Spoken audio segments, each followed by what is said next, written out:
একটি অনুষ্ঠানে গান গাওয়ার সময় শুক্রবার রাতেই মঞ্চে অসুস্থ হয়ে পড়েন দেশটির কিংবদন্তি সঙ্গীতশিল্পী সাবিনা ইয়াসমিন। এরপর তাকে দ্রুত হাসপাতালে নেওয়া হয়। বিস্তারিত শাহিদা আহমেদ জান্নাতীর ডেস্ক রিপোর্টে।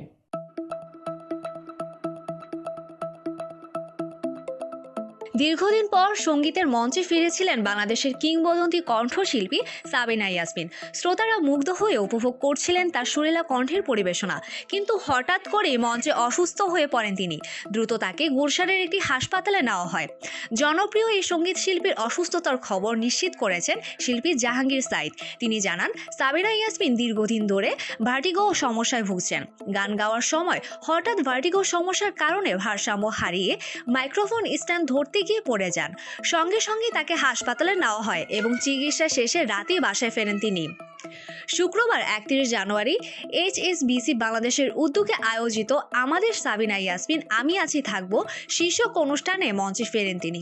দীর্ঘ 1 বছরেরও বেশি সময় পর তিনি সরাসরি কোনো লাইভ শোতে অংশ নেন।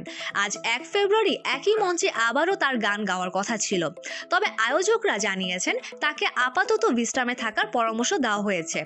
জাহাঙ্গীর সাইদ বলেন, তাকে দ্রুত হাসপাতালে নেওয়া হয়েছিল। চিকিৎসকেরা প্রাথমিক চিকিৎসা দেওয়ার পর রাত 10:30 দিকে বাসায় নিয়ে আসা হয়। এখন তিনি পুরোপুরি সুস্থ আছেন।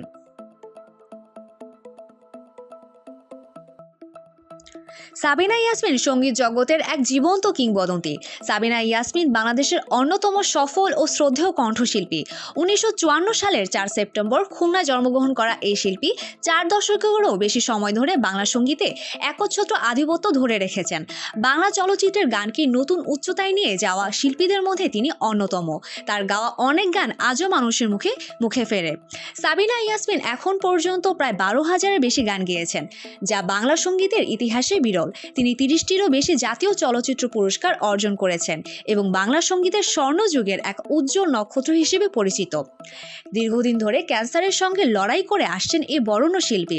2007 সালে তার শরীরে রক্তের ক্যান্সার লিউকেমিয়া ধরা পড়ে। সিঙ্গাপুরে দীর্ঘদিন চিকিৎসার পর তিনি সুস্থ হয়ে সঙ্গীত জগতে ফিরে আসেন, তবে অসুস্থতার কারণে মাঝে সঙ্গীত থেকে কিছুটা দূরে ছিলেন। সাম্প্রতিক সময়েও তিনি চিকিৎসার কারণে বিরতি নিয়েছিলেন। শারীরিক অবস্থার উন্নতি হওয়ায় তিনি ফের মঞ্চে ফিরেছিলেন, কিন্তু আবারও অসুস্থ হয়ে পড়ায় ভক্তদের মধ্যে উদ্বেগ তৈরি হয়েছে। তবে চিকিৎসকরা জানিয়েছেন বর্তমানে তিনি শঙ্কামুক্ত এবং বিশ্রামে থাকলে দ্রুত সুস্থ হয়ে উঠবেন। ভক্ত ও অনুরাগীরা তার সুস্থতা কামনা করছেন এবং আশা করছেন তিনি আবারও মঞ্চ মাতাবেন।